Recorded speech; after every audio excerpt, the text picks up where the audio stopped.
धर्मोस्तु मंगलम सर्वमंगलमांगल्यम सर्वकल्याणकारकम प्रधानम सर्वधर्माणां जैनम जयतु शासनम। अहिंसा परमो धर्म की, महावीर भगवान की। प्रातः स्मरणीय परम पूज्य आचार्य गुरुवर श्री विद्यासागर जी मुनि महाराज की। पूज्य व्यापक श्रवण ज्येष्ठ श्रेष्ठ मुनि श्री समय सागर जी महाराज की, समस्त मुनि संघ की, आदिका संघ की।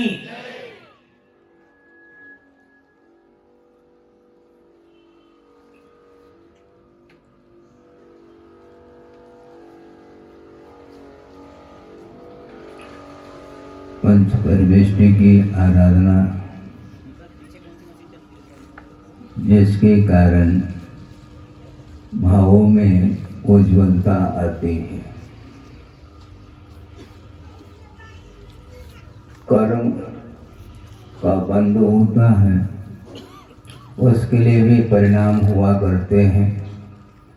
कर्मों की निर्जरा के लिए भी परिणाम आत्मगत ही परिणाम हुआ करते हैं।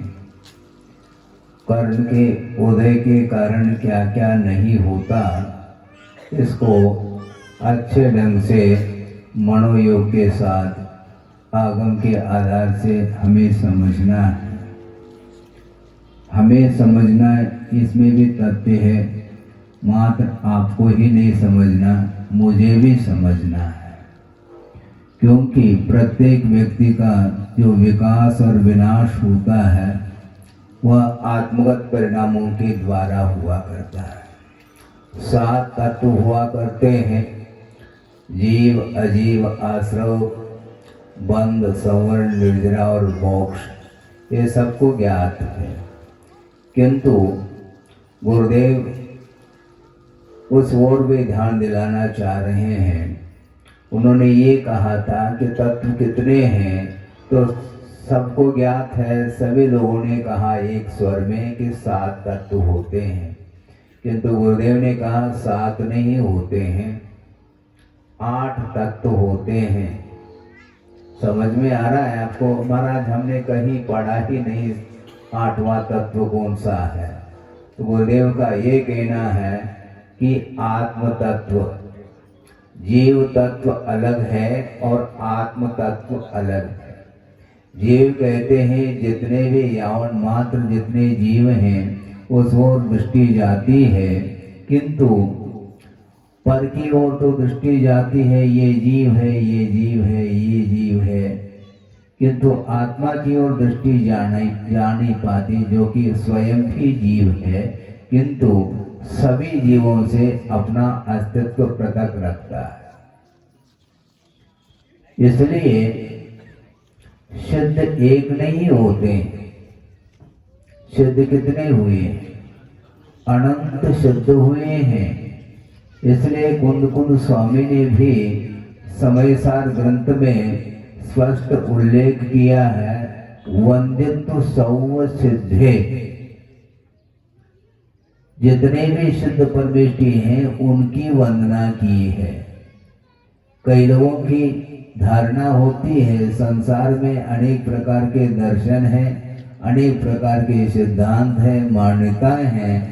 उन अपनी अपनी मान्यता के अनुरूप यदि देखेंगे तो भिन्न भिन्न वह स्वरूप सामने आता है, जबकि जैन दर्शनकारों ने यह स्पष्ट उल्लेख किया है कि भगवान एक नहीं हुआ करते, किंतु प्रभु बनने की क्षमता जो भव्य जीव हुआ करता है उसमें वह प्रभुत्व शक्ति छिपी हुई है, अव्यक्त रूप से है।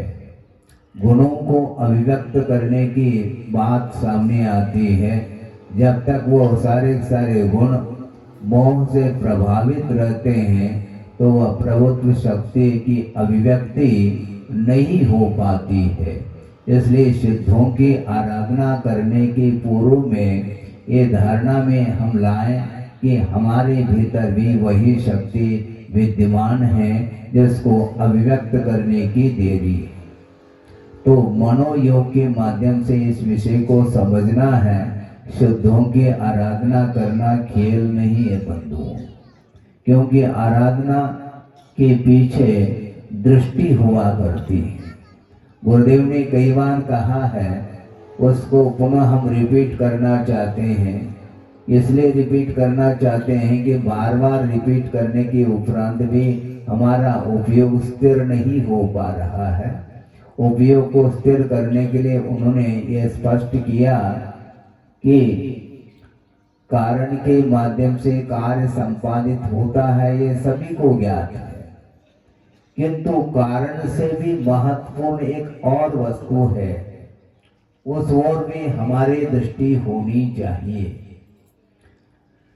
जैसे समझने के लिए श्रावकाचार्य ने भी स्पष्ट किया है कि श्रद्धानम परमार्थानाम आप्तांगम तपोव्रताम त्रिमूढ़ा बोधमष्टांगम सम्यक दर्शनम अस्मयम, इस प्रकार एक कारिका दी है कि देव गुरु शास्त्र जो परमार्थभूत हैं उनके ऊपर श्रद्धा करने से सम्यक की उपलब्धि होती है। सम्यक की उत्पत्ति में कारण देव गुरु और शास्त्र है क्या नहीं? हाँ है। अब देव गुरु शास्त्र की उपासना करने से सम्यक की उत्पत्ति होती है, ये कथन तो किया है, किंतु ये ध्यान रखो हमारी दृष्टि उस ओर जा नहीं पाती है, हमारा चिंतन नहीं दौड़ पाता है, और गुरुदेव ने जो चिंतन करके हमारे सामने रखा है उसी को हम आपके सामने इसे को रख रहे हैं। गुरुदेव का ये कहना है कारण के अनुरूप कार्य हुआ करता है, इसमें बहुत रहस्य छुपा हुआ है। इसलिए छुपा हुआ है कि रावण ने भी शांतिनाथ भगवान की आराधना की। शांतिनाथ भगवान शांति की करता है, आप लोग बोलते ही हैं, और शांति धारा भी करते हैं, करते हैं कि नहीं? हाँ, शांति की करता है कि नहीं? प्रभु हैं, शांति के लिए वो कारण है, किंतु आचार्य कहते हैं कारण उपस्थित होने के उपरांत भी आज तक वह कार्य संपादित नहीं हुआ है। इसमें प्रश्न अपने आप में खड़ा होता है, क्यों नहीं हुआ वह कार्य?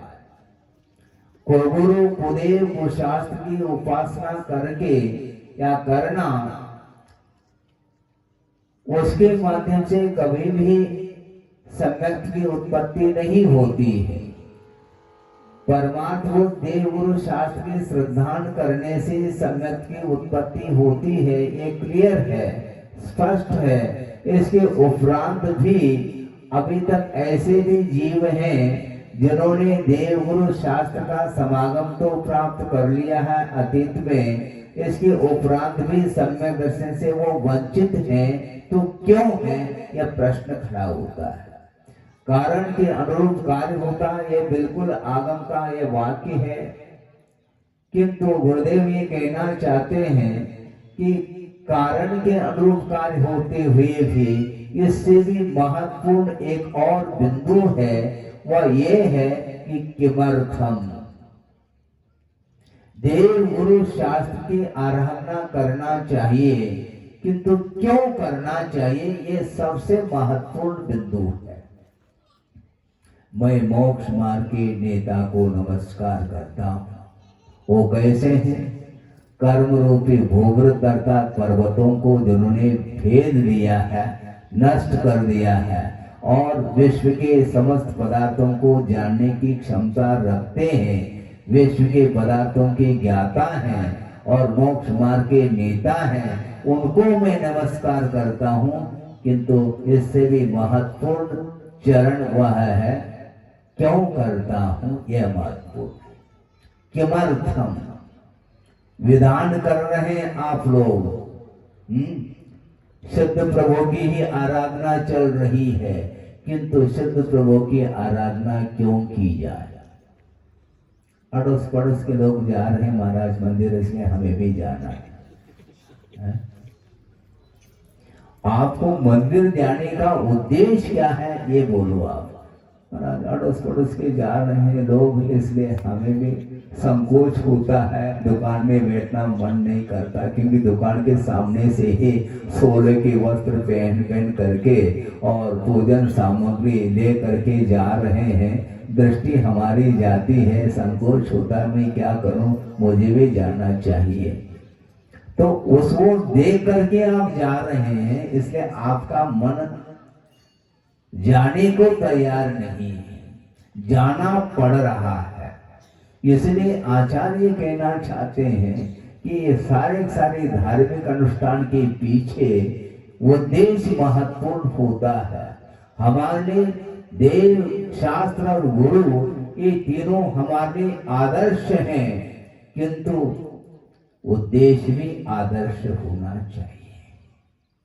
और ये सुनने में बात आती है कि रावण ने भी शांतिनाथ भगवान की आराधना की है। सुनते हैं उपवास के साथ उन्होंने आराधना की है, स्फटिक मणि की माला हाथ में ले रखी है और शांतिनाथाय नमः, शांतिनाथाय नमः ये मंत्र का जाप अनुष्ठान चल रहा है। किंतु किमर्थम, सोचो विचार करो, क्यों यह महत्वपूर्ण है? क्यों? बहुरूपिणी विद्या को शुद्ध करने के लिए इस उद्देश्य को लेकर के प्रभु की आराधना निरंतर चल रही है। और मंत्र को शुद्ध करने के लिए मन को एकाग्र करना पड़ता है, यह भी उतना ही सत्य है। और मन को बहुत केंद्रित किया है, यानी इस प्रकार का मन जिसने नियंत्रण में रखा है मन को, इतना यदि मन को नियंत्रण में वह धर्म ध्यान के उद्देश्य को लेकर के रखा तो शायद केवल ज्ञान होने में भी देर नहीं लगती। किंतु केवल ज्ञान किसको इष्ट है? धर्म किसी को इष्ट नहीं है।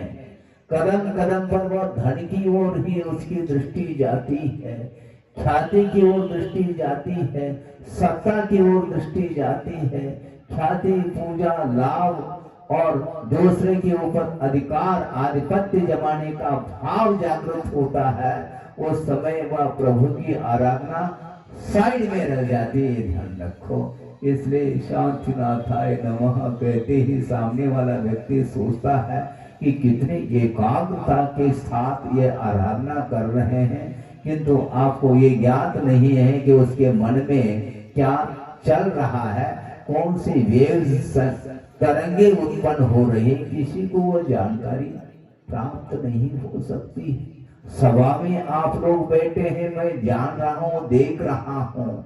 सभा में आप प्रभु के चरणों में विद्यमान हैं, आपका शरीर विद्यमान है, किंतु मन कहाँ पर विद्यमान है ये मेरा विषय नहीं है, बुद्धि का विषय नहीं है, मैं जान नहीं सकता।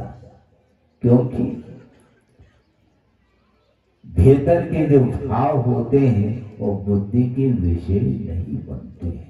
अनुमान से थोड़े बहुत अंदाज लगाना अलग वस्तु, किंतु प्रत्येक व्यक्ति के मन में क्या विचार चल रहे हैं इसको पकड़ना अत्यंत कठिन है। और आगम ये कहता है कि दूसरे के परिणामों को पकड़ने का प्रयास मत करो, अपने भीतर कौन कौन से परिणाम उत्पन्न हो रहे हैं इसका परीक्षण करना अत्यंत आवश्यक है। इसलिए बहुरूपिणी विद्या सिद्ध करने की उद्देश्य को लेकर के मंत्र की सिद्धि चल रही है और मुख से उच्चारण चल रहा है, शांतिनाथाय नमः। शुद्ध वस्त्र पहन करके बैठे होंगे, ठीक है, शरीर को शुद्ध बनाया है, स्नानादि करके शरीर को शुद्ध किया है, काया को, वस्त्र को शुद्ध पहना है और उच्चारण भी बहुत बढ़िया चल रहा है, शांतिनाथाय नमः। किंतु मन में पवित्रता हो तो, जब तक मन में पवित्रता नहीं आती तब तक कर्म कटेंगे नहीं, ये ध्यान रखो। कर्म को दग्ध करने के उद्देश्य को लेकर के वह अंतर मुहूर्त में यदि मान लो ऐसा कोई अनुष्ठान कर लेता है और यदि भूमिका है उसकी, तो केवल यह निश्चित रूप से प्राप्त करे बिना रह नहीं सकता। दीर्घ सहनन मिला है कई बार इस संसारी प्राणी को। वज्र से नाराज सहनन किसको बोलते हैं आपको ज्ञात है? हनुमान की कथा पढ़ी है आपने?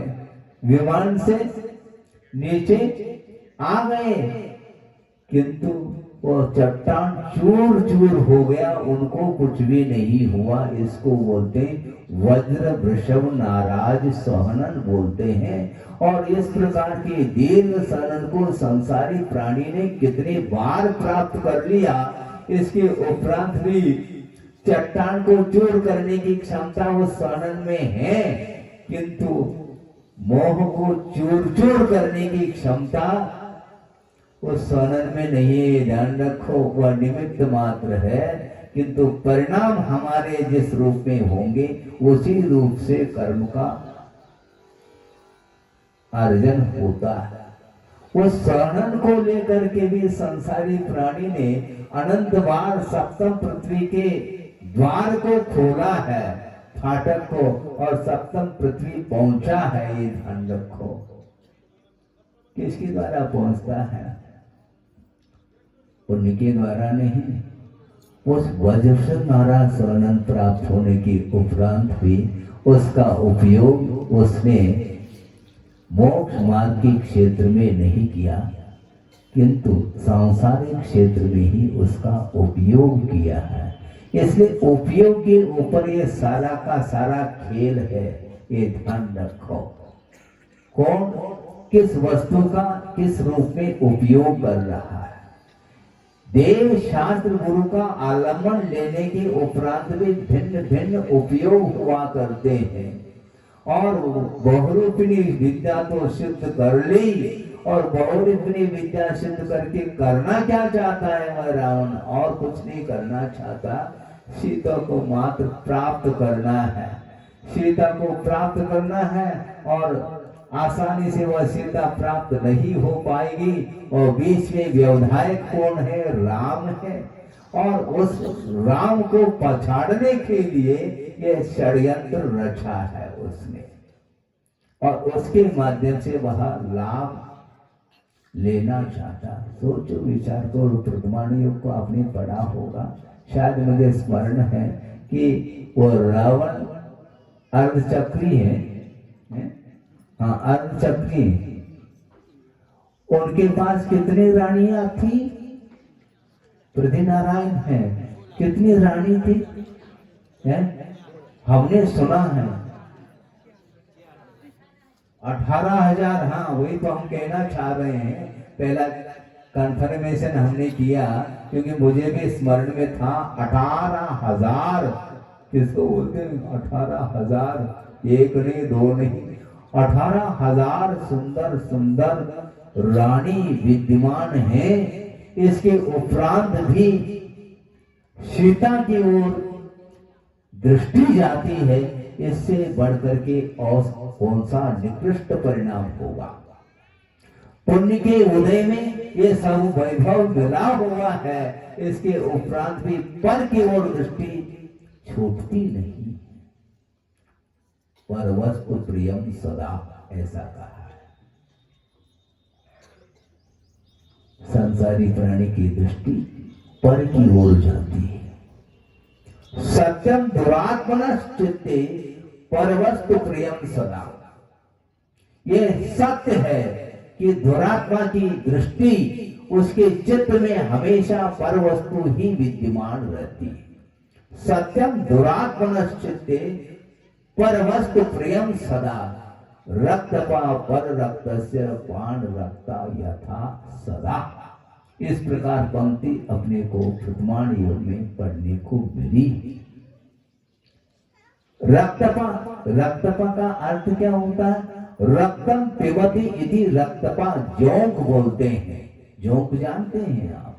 हाँ, गाय है, भैंस है, जहां से दूध झरता है वहीं पर वह जोंक चिपक जाता है, किंतु उसके भाग्य में, उसके नसीब में दूध नहीं, किंतु दूध का पान न करके वह सड़ा गला वह खून को पीता है। इसलिए रक्तम पिबति इति रक्तपान, किंतु किसके रक्त को पीता है? रक्तपान। पान रक्तस्य पर रक्तस्य, ऐसा कहा। दूसरे के रक्त को पीने में जो अनुरक्त है, ऐसा वह जोंक वह निरंतर उसमें चिपका रहता है। उसी प्रकार दुरात्मा के चित्त में अपने पुण्य के द्वारा अर्जित जो वैभव है उस ओर दृष्टि हो तो फिर भी ठीक है, वह भी परी है, किंतु इससे भी बढ़ करके और उसकी बुरी दृष्टि होती है।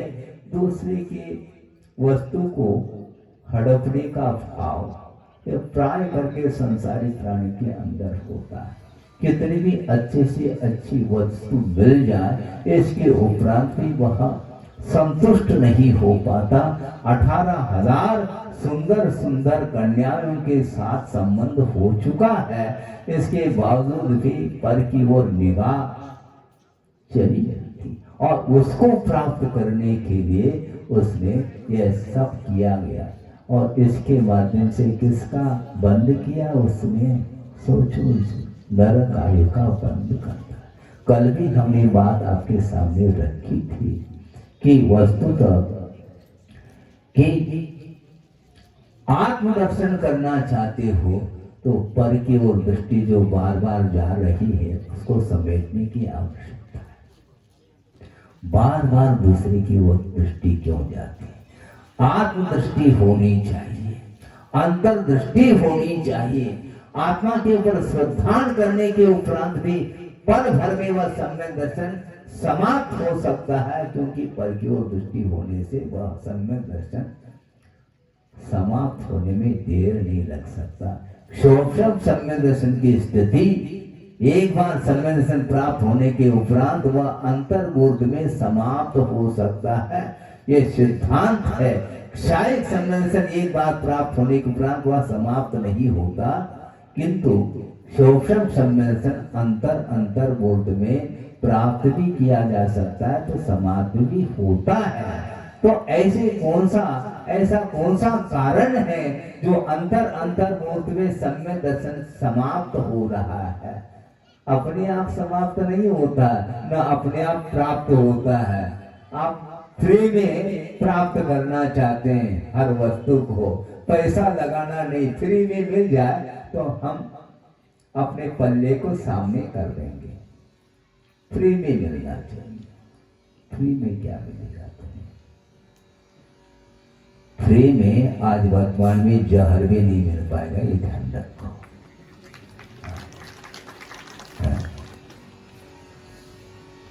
और उसमें भी मिलावट है।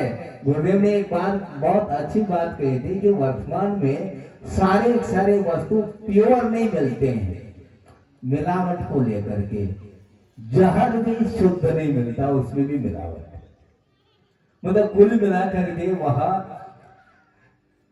वित्त का अर्जन करने के लिए इस प्रकार वह मिक्सिंग करके ही वस्तु को बेचता है। तो उसी प्रकार सम्यक दर्शन प्राप्त फ्री में नहीं होगा, अपने आप उत्पन्न नहीं होगा। उसमें प्राप्त करने के लिए भी आपको पुरुषार्थ करने की ही आवश्यकता है, और अपने आप मिटता नहीं, किंतु पर वस्तु की ओर बार बार जब दृष्टि जाती है, बुरी दृष्टि जाती है, तो उस समय सम्यक दर्शन चौपट हो जाता है। इसलिए सम्यक दर्शन के लिए कारणभूत ये देव शास्त्र गुरु हैं, और भगवान की आराधना करते हुए भी जिसने निकृष्ट परिणाम किया है, तो क्या वह भगवान की आराधना सही मायने में मानी जाती है क्या? नहीं। इसलिए तद्गुण लब्धये अहम वन्दे, ऐसा कहा। भगवान आपके चरणों में आने का और कोई भी उद्देश्य नहीं कि मुझे आप जैसे बनना है। बनना है आपको, बहुत कठिन होता है, ध्यान रखो। हाँ। धन के प्रति जो मोह है, अटैचमेंट है, उसको दूर करना खेल नहीं है। एक एक बोली करने में घंटों लग जाते हैं। इसी से स्पष्ट है कि परिग्रह के साथ कितना घनिष्ठ संबंध है संसारी प्राणी का। प्रभु के चरणों में बैठ करके भी प्रभु का प्रभाव नहीं पड़ रहा है। क्यों नहीं पड़ता? प्रभु तो प्रभु है, वो आपसे पृथक है। आपके साथ प्रभु का कोई भी तादात्म्य नहीं है, ध्यान रखो। किंतु उनके साथ हमारा संबंध जब तक भीतर से नहीं होगा तब तक परिग्रह को परिग्रह के रूप में हम स्वीकार करते ही नहीं। गुरुदेव ने एक बार ये कहा था कि वस्तुतः परिग्रह को संसारी प्राणी ने पाप के रूप में स्वीकार नहीं किया। हिंसा को पाप मानता है, झूठ को पाप मानता है, चोरी को भी पाप के रूप में स्वीकार कर सकता है, करता है, और कुशील सेवने से भी पाप ही होता, ये भी जो श्रद्धा का विषय बन सकता है। किंतु परिग्रह को पाप के रूप में स्वीकार करने वाले व्यक्ति विरल ही हुआ। ये आसक्ति ठीक नहीं, इसलिए पदार्थ के द्वारा बंध नहीं होता, किंतु पदार्थ के प्रति जो अटैचमेंट है, जो लगाव है, आसक्ति है, उस आसक्ति के कारण ही वह सप्तम पृथ्वी उतरता है। हिंसा, द्रव्य हिंसा हो अथवा न हो, इसमें कोई विशेष बात नहीं, किंतु द्रव्य हिंसा के अभाव में भी भाव हिंसा निरंतर होती रहती है। आसक्ति के जो परिणाम है, वह परिणाम ही इस संसारी प्राणी के लिए दुर्गति का कारण बन जाता है। इसलिए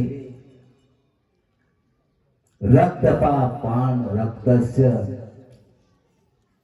रक्तपा पर रक्तस्य पान रक्ता यथा सदा, ऐसा कहा है।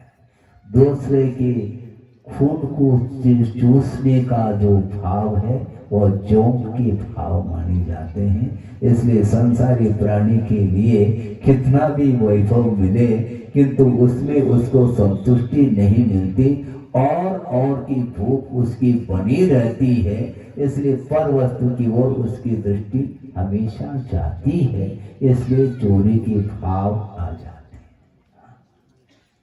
अपने जेब में नोट का बंडल है, लेकिन इसके उपरांत भी जेब कट करने के लिए सामने आता है।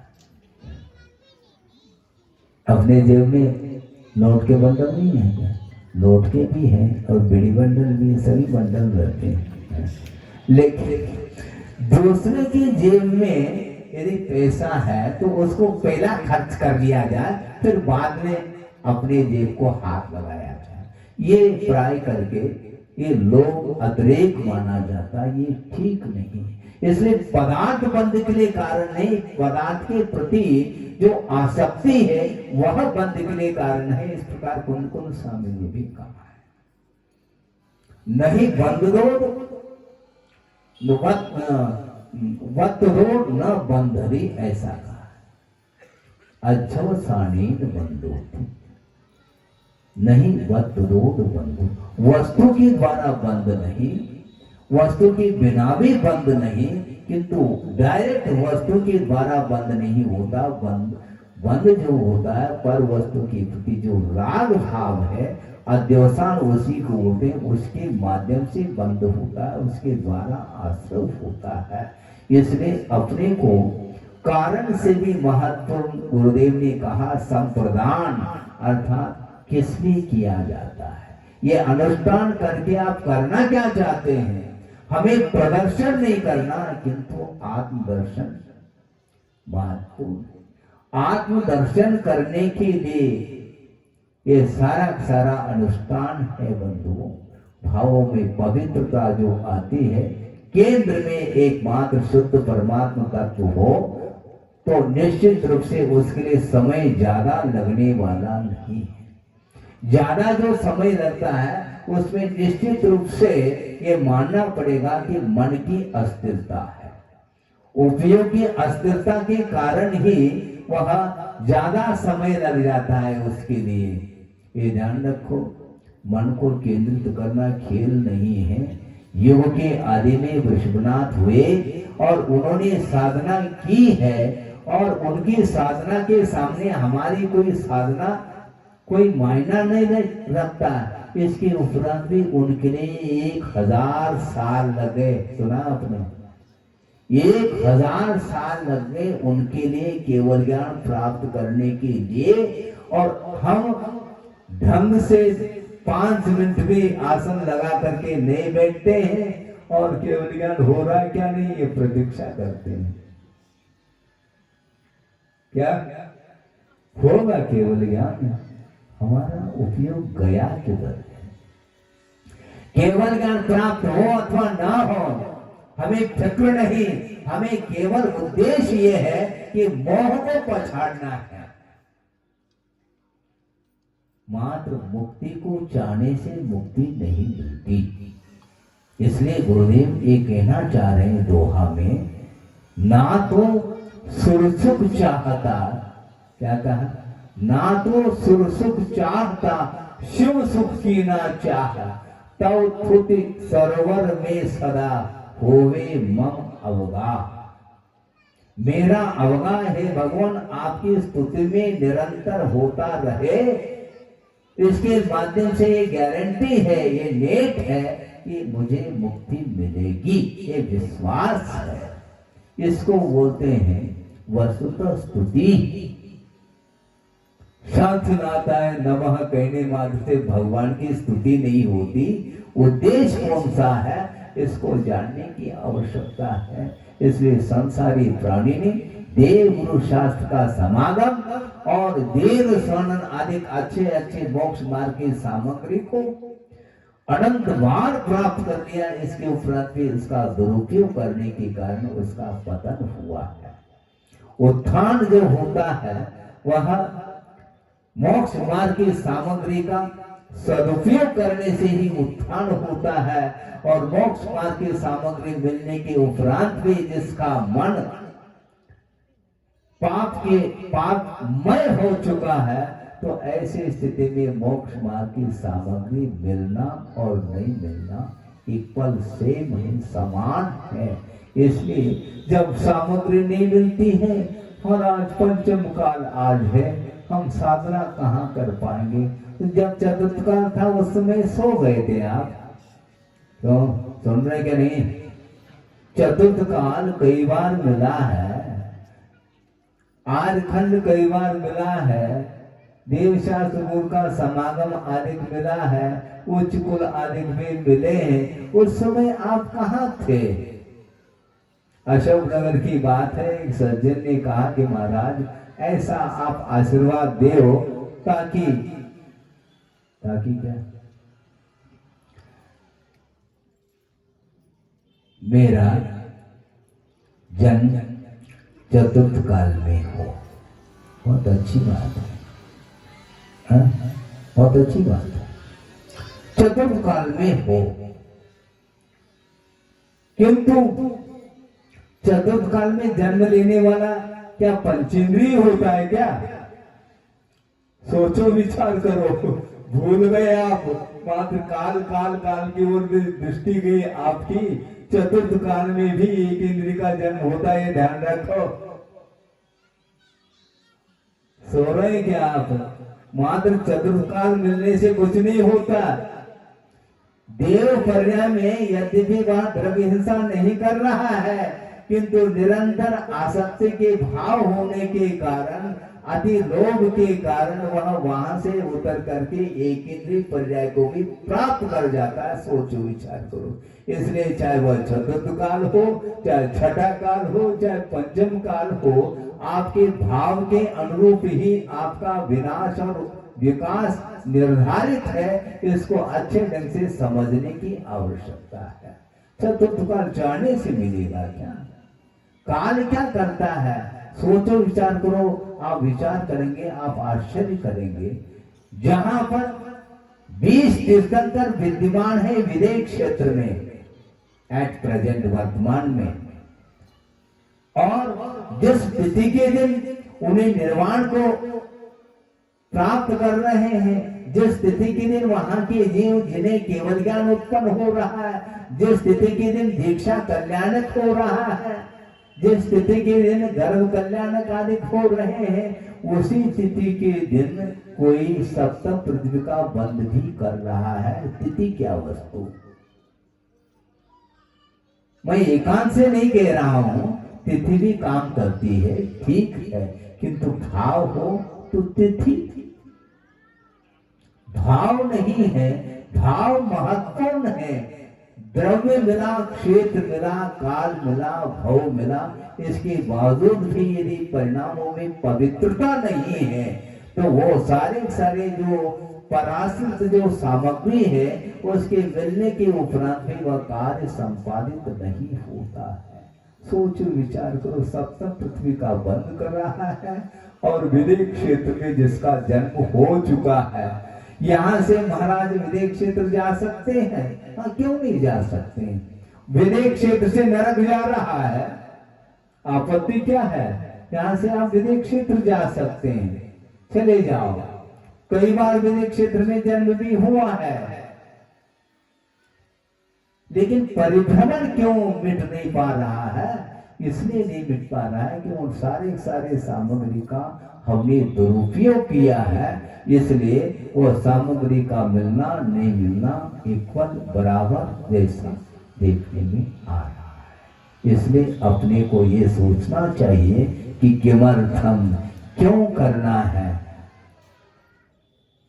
प्रलोभन के कारण भी संसारी प्राणी धर्म की आराधना की है, भय के वशभूत होकर के भी धर्म की आराधना करता है।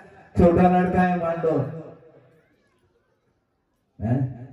मंदिर जा बैठा है, दर्शन करिए, आप नहीं जाओगे देख पिटाई होगी, अथवा प्रलोभन देंगे, बेटा दर्शन करेगा तो तुम्हें क्या मिलेगा, समझ में? लड्डू मिलेगा और कोई भी मिठाई मिलेगी। इस लोभ के कारण वह जा रहा है। उसी प्रकार संसारी प्राणी ने उस बच्चे के समान ही खेल खेला है, इसमें कोई दो राय नहीं। उद्देश्य भिन्न है। भय के वशभूत होकर के, प्रलोभन के वशभूत होकर के धर्म के आराधना करना कोई आराधना नहीं मानी जाती है। इसलिए ख्याति, पूजा, लाभ, अन्यान्य भोग सामग्री को एक तरफ रख करके अपने को एकाग्र चित्त होकर के कर्म को काटने के लिए यदि हम आराधना करते हैं तो निश्चित रूप से वह आराधना वह सार्थक सिद्ध होती है।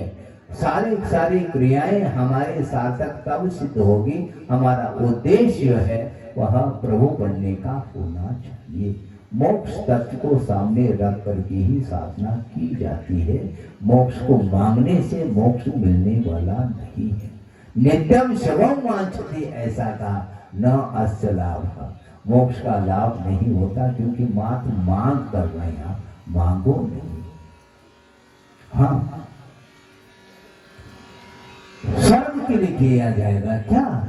जिस साधना के माध्यम से कर्म कट सकते हैं और मोक्ष का लाभ हो सकता है, तो ऐसी स्थिति में उस साधना के माध्यम से स्वर्ग यदि मिल जाए कोई आश्चर्य है क्या?